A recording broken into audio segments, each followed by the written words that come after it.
Hello and welcome to my channel. मैं एनाफ और बीकॉम स्टूडेंट्स में आज आपके लिए बहुत ही इंटरेस्टिंग वीडियो लेके आई हूँ। आज है हमारा day 3 of 15 day series of cost accounting.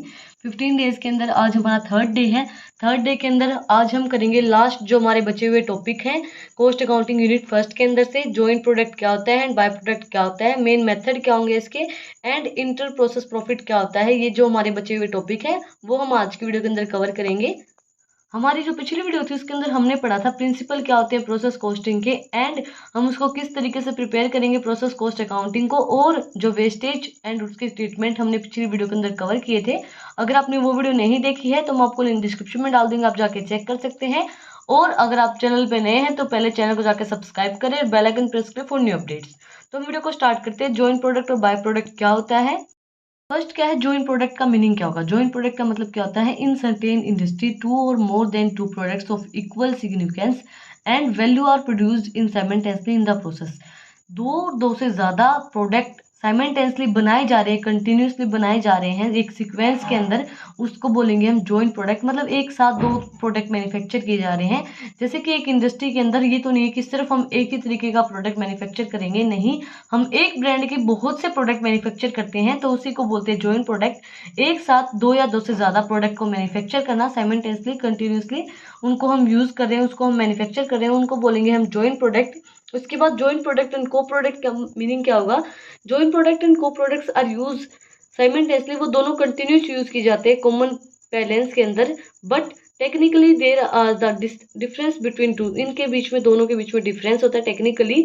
Joint product are like twin born, वो ट्विन बोन होते हैं and some mother there is at in same time. Joint product का मतलब होता है जो ट्विन्स बोर्न बेबी होते हैं, जो ट्विन होते हैं, जैसे एक साथ दो बच्चे जो होते हैं, एक लड़का या लड़की या फिर दोनों ही लड़के या दोनों ही लड़कियां, उसको बोलते हैं हम जॉइंट प्रोडक्ट, जो एक साथ दोनों मैन्युफैक्चर की जा रहे हैं। और को प्रोडक्ट का मतलब क्या होता है, को products are two or more products which is come contemporaneous but do not emerge from the same material in the same process. Co product का मतलब क्या होता है, जो सेम मटेरियल यूज नहीं किया जाता उसके अंदर। जैसे फॉर एग्जांपल, जो मान लीजिए दो बेबी हो रहे हैं तो दोनों बेबी सेम मैन्युफैक्चर किए जाएंगे, सेम मतलब उनको सेम प्रोसेस से होके आएंगे, वो जॉइंट प्रोडक्ट हो गए, वो दोनों एक साथ ही आएंगे। लेकिन को प्रोडक्ट का मतलब क्या होता है कि अलग अलग मैन्युफैक्चर की जा रही है, दोनों प्रोडक्ट को प्रोडक्ट्स हैं वो अलग अलग मैन्युफैक्चर की जा रहे हैं, अलग अलग प्रोडक्ट होंगे, वो सेम प्रोसेस से मैन्युफैक्चर कर रहे हैं हम सेम मटेरियल से। उसके बाद है बाय प्रोडक्ट का मतलब क्या होगा। Cost accountants hand books defines by products as a products recovered from the material discarded in a main process or a form of production of a same major productions which the material used to be considered at the point of servants from the main product। मतलब जो main product होता है उसके according उसको consider किया जाता है। By product का मतलब क्या होता है, मेन प्रोडक्ट के अलावा, जैसे हम ये नहीं बोलते कि ये इसके सब्स्टिट्यूट लगा लीजिए। फॉर एग्जांपल, जो बाय प्रोडक्ट जो होता है मेजर प्रोडक्ट नहीं होता है मेन प्रोसेस के अंदर, production in some major product which material is use for considered a same servant, मतलब उसको मेन प्रोडक्ट के अंदर लेके आते हैं। By product are those which come for a result for a production for a main product को result मतलब main product को मैन्युफैक्चर करने के लिए हम बाय प्रोडक्ट लेके आते हैं। Are produced from the discard material for the scrap of the main product, जो प्रोड्यूस किए जाते हैं डिस्कार्ड जो होता है हमारा सेम मटेरियल से। And are of the less important or a value as compare to that the main product, जो वैल्यू है वो कंपेयर की जाएगी जो मेन प्रोडक्ट है उससे। प्रोसेस जो होती है वो process a value which can be obtained by the sale force, जो प्रोसेस है वैल्यू की वो obtain की जाएगी सेल फोर्स से। Therefore and by product and secondary product के बीच में क्या डिफरेंस होगा, क्या होता है बाय प्रोडक्ट और secondary product. Both by product and the secondary products are subsidiary product, उसको हम सब्सिडियरी प्रोडक्ट बोलेंगे। By products are arise with the main product, जो बाय प्रोडक्ट अराइज होते हैं मेन प्रोडक्ट से, but the secondary product does not arise but in the process. जो by product होते हैं वो तो मेन प्रोसेस से जो होती है मेन प्रोडक्ट होता है उससे अराइज होते हैं, बट जो सेकेंडरी प्रोडक्ट होते हैं वो सेराइज नहीं होते हैं। The secondary products are relative terms as use to compare a relative importance and with an primary product whether it may and may not be product arising but the same process is operating. Secondary जो product होते हैं वो relatives होते हैं, relative terms के अंदर होते हैं, जो कंपेयर करते हैं हम relative terms important primary product, whether it में भी, वो जरूरी नहीं है वो प्रोडक्शन के अंदर, प्रोडक्ट अराइजिंग के अंदर हो भी या नहीं हो जब हम प्रोसेस ऑपरेटिंग कर रहे हैं। तो इसके बाद difference between joint product and by product, bye product and joint product के बीच में क्या डिफरेंस होगा। जॉइंट प्रोडक्ट जो होते हैं वो इक्वल इकोनॉमिक इंपॉर्टेंस रखते हैं, बाय प्रोडक्ट इंपॉर्टेंट होते हैं बट इक्वल इकोनॉमिक इंपॉर्टेंस नहीं रखते हैं। Joint product are produce all together, joint product को हम एक को टुगेदर प्रोड्यूस कर सकते हैं in the process, while by products are produce from the scrap, scrap और डिस्कार्ड से प्रोड्यूस होते हैं, जो हमारा मटेरियल बच जाता है उससे हम बाय प्रोडक्ट को प्रोड्यूस करते हैं। जॉइंट प्रोडक्ट जो होते हैं are not produce just incidentally, joint product को हम इंसिडेंटली प्रोड्यूस नहीं कर सकते हैं, और इसके अंदर क्या होता है जो प्रोडक्शन होती है वो इंसिडेंटली होती है, वही कोई प्रोडक्ट बच गया है तो उससे हमने मैन्युफैक्चर कर दिया। Joint product require further processing, joint product जो है वो बहुत सी प्रोसेस से होकर गुजरता है, but by product generally do not require है प्रोसेस, बाय प्रोडक्ट को कोई प्रोसेस ज़्यादा ज़रूरी नहीं होती है। उसके बाद है appropriations of job cost, job cost joint cost की क्या अप्रोप्रिएटमेंट होंगी। The main point in the account for the cost in case of joint product and by products by appropriate by the joint cost. इसके अंदर क्या देखो, सबसे पहले raw material दिया है, स्प्लिट ऑफ पॉइंट, इसके अंदर joint product A, joint product B, by product बन जाएगा जॉइंट प्रोडक्ट ए से, by product C and waste जो हमारा स्क्रैप बच जाएगा उससे जॉइंट प्रोडक्ट बी हमारा बच जाएगा, जॉइंट कोस्ट आ जाएगी हमारी। उसके बाद मेथड्स क्या होंगे अप्रोप्रिएटमेंट ऑफ जॉइंट कोस्ट के, फिजिकल मेजरमेंट और फिजिकल यूनिट मेथड। इसके अंदर क्या है, the joint cost unit the method is appropriate to the joint product on the basis of same stable physical coefficient content in the product. इसके अंदर क्या होता है, जो जॉइंट प्रोडक्ट होते हैं वो इसके अंदर मेथड यूज की जाता है appropriate joint product basis on the suitable physical जो भी एफिशिएंट जो प्रोडक्ट होते हैं उसके अकॉर्डिंगली हम उसको यूज करते हैं। इसके बाद है average unit cost method. Average unit cost method क्या होगा, दिस मेथड एक सिंपल मेथड है, this method is very simple. Under this method जो टोटल प्री सेपरेशन कॉस्ट होती है वो डिवाइड की जाती है टोटल कॉस्ट प्रोड्यूस जो हमने की है फॉर द प्रोडक्ट के अंदर जो टोटल कॉस्ट हमने प्रोड्यूस की है उससे।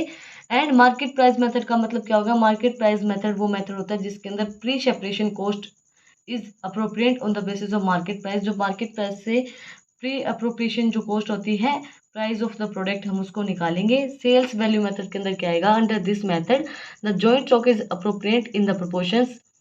इसके अंदर क्या है, to the total sale of each product, इसके अंदर हम टोटल सेल देखेंगे हर एक प्रोडक्ट की। In determine the sale of value, जो डिटरमाइन करेगी हमारी सेल ऑफ वैल्यू को। And both selling and quantity sold are important, जो सेलिंग प्राइस होता है जो क्वांटिटी जितनी हमने सोल्ड किया वो दोनों ही इसके अंदर इंपॉर्टेंट होती हैं। लास्ट हमारा क्या है, जॉइंट वैल्यू और सर्वे मेथड। जॉइंट वैल्यू और सर्वे मेथड के अंदर क्या आएगा, in this method is based on the under living data, जो हमने सर्वे किया अंडर लिविंग जो हमारा डाटा होता है that are different in the cost of joint product, जो डिफरेंट होगा हमारी कॉस्ट ऑफ जॉइंट प्रोडक्ट से। And arise due to certain factory affecting the quantity and qualitative consist of the product, जो हमारी किससे अफेक्ट करेंगी, सर्टेन फैक्ट्रीज से, जो हमारी क्वांटिटी एंड क्वालिटी जो हमारी कंसीड कर रहे हैं उससे प्रोडक्ट के। उसके बाद लास्ट एंड फाइनल टॉपिक हमारा क्या है इस यूनिट का, प्रोसेस कॉस्टिंग के अंदर इंटर प्रोसेस प्रॉफिट क्या होता है। इंटर प्रोसेस प्रॉफिट का मतलब क्या होता है, ये इंपॉर्टेंट टॉपिक है। The market price of the good produce during generally higher than the cost of the process, जो मार्केट प्राइस जो होता है हमारा, जो हमारी कॉस्ट ऑफ प्रोडक्शन जितनी हमारी होती है उससे ज़्यादा होता है हमारा मार्केट प्राइस, तो जो हमारी each process amount will be shown some profit, जो उस प्रोसेस के बीच में जो पैसे बचते हैं वो होता है हमारा इंटर प्रोसेस प्रॉफिट, उसको बोलते हैं हम इंटर प्रोसेस प्रॉफिट। जैसे कि फॉर एग्जांपल हमारा मार्केट प्राइस है 400 रुपये एक कोई भी प्रोडक्ट का, और हमारी जो कॉस्ट ऑफ प्रोडक्शन है वो मान लीजिए 300 रुपीज़ है, 300 रुपये है, तो जो बीच में जो बच गया 100 रुपये वो जो है वो उसको बोलेंगे हम इंटर प्रोसेस प्रॉफिट। इसके एडवांटेजेस क्या होंगी, knowledge of efficiency of each process, हमारी जो प्रोसेस है उसकी एफिशिएंसी में पता चल जाएगी कि ये जो प्रोडक्ट है ये हम मैन्युफैक्चर कर रहे हैं ये हमें करना ज़रूरी है नहीं है। It provides the knowledge of efficiency or inefficient of every process since the manufacture cost of each process is compared with the market value, जिससे हम जो हमारी कंपेयर कर सकते हैं हमारी जो मैन्युफैक्चरिंग कॉस्ट और मार्केट जो हमारी वैल्यू प्रोडक्ट की उससे कंपेयर कर सकते हैं। कंपेरेटिव स्टडी है ये डिफरेंट प्रोसेस के अंदर हम कंपेयर कर सकते हैं। It provides an opportunity of comparative study of cost and profit, हमारी जो कॉस्ट हमने जितनी हमारी लगी है और हमें जितना प्रॉफिट हुआ है उसको हम कंपेयर कर सकते हैं। शोन बाय ईच प्रोसेस, जो हमारी हर एक प्रोसेस है उससे शो करेगा।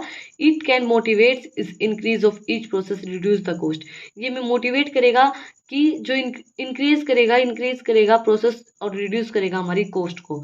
Knowledge of profitability of each process, कितना हमें प्रॉफिट होगा हर एक प्रोसेस के अंदर, कितना हमें प्रॉफिट हो सकता है, कितना होगा, उस प्रोसेस के बारे में नॉलेज प्रोवाइड करवाएगा। It increase the no profitability each process, profitability is different from the profit earning. Profitability जो होती है वो प्रॉफिट अर्निंग से डिफरेंट होता है, ये हमें बताएगा कि हमें कितना प्रॉफिट हो सकता है। ये क्या करेगा, सिक्योर करेगा हमारी एक्चुअल कॉस्ट को, जो हमारी एक्चुअल कॉस्ट जितनी हमने लगाई है कॉस्ट ऑफ प्रोसेस के अंदर, उसको हमारी सिक्योर कर देगा मार्केट प्राइस से। हमें बता देगा अगर हमें इंटरेस्ट प्रोसेस प्रॉफिट हो रहा है तो हमारी सिक्योर तो हो ही गई, पहले तो जो हमारी एक्चुअल कॉस्ट है वो सिक्योर हो ही गई, उसके बाद जो हमारा प्रॉफिट भी हो गया।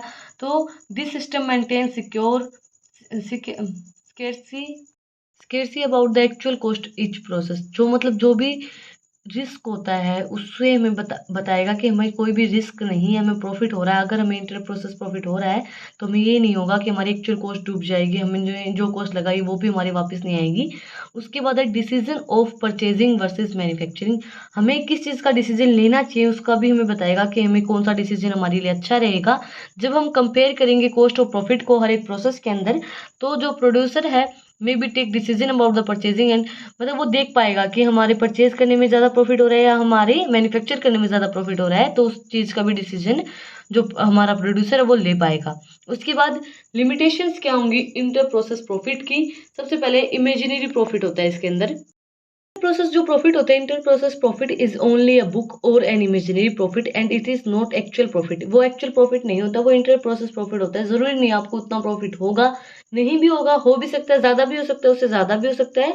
Because in inter process profit that goods is not actually sold, क्योंकि इसके अंदर एक्चुअली हमारे सोल्ड नहीं हुए, सिर्फ वो ट्रांसफर किए गए हैं। इसके बाद है अनरियलाइज्ड प्रॉफिट। अनरियलाइज्ड प्रॉफिट के अंदर क्या आएगा, if there is an opening and closing stock, अगर हमारे पास ओपनिंग एंड क्लोजिंग स्टॉक है तो in different processes the valuation will be included unrealised profit, जो वैल्यूएशन है वो अनरियलाइज्ड प्रॉफिट और एक्चुअल प्रॉफिट के अकॉर्डिंग हम करेंगे, तो वो क्या है, will not be known as unless adjustment, तो हम उसकी जो एडजस्टमेंट वो नहीं कर पाएंगे और वो अनरियलाइज्ड प्रॉफिट के अंदर चला जाएगा। इसके बाद है lack of true financial position, हमारी जो ट्रू फाइनेंशियल पोजीशन होती है उसका हमें नहीं पता चलता है कि हमारे कितनी हमारी कैसी पोजीशन है फाइनेंस की। Under this situation balance sheet does not be depict the true financial position because the dissolved profit contains the part of profit including in the value of closing stock in each process and the finished product stock at the end of accounting year, मतलब हमें ये नहीं पता चलता कि हमारी true financial position कितनी है, कैसी हमारी फाइनेंशियल पोजीशन है करंट के अंदर, वो हमें इसके बारे में नहीं पता चलता है। आज डे थर्ड के अंदर हमने किए जॉइंट प्रोडक्ट क्या होता है, बाय प्रोडक्ट क्या होता है, मेन मेथड क्या होते हैं इसके, जॉइंट कॉस्ट क्या होता है, इंटर प्रोसेस प्रॉफिट क्या होता है, उसके एडवांटेजेस क्या होते हैं, उसकी लिमिटेशंस क्या होती हैं, वो ये जो सारे टॉपिक हैं वो हमने आज डे थर्ड के अंदर कंप्लीट किए हैं। इसी के साथ जो हमारी यूनिट फर्स्ट है कॉस्ट अकाउंटिंग की वो भी कंप्लीट हो गई है। ऐसे ही इंटरेस्टिंग नोट्स के लिए चैनल को जाकर सब्सक्राइब करें और बेल आइकन प्रेस करें for new updates. Thank you for watching my video.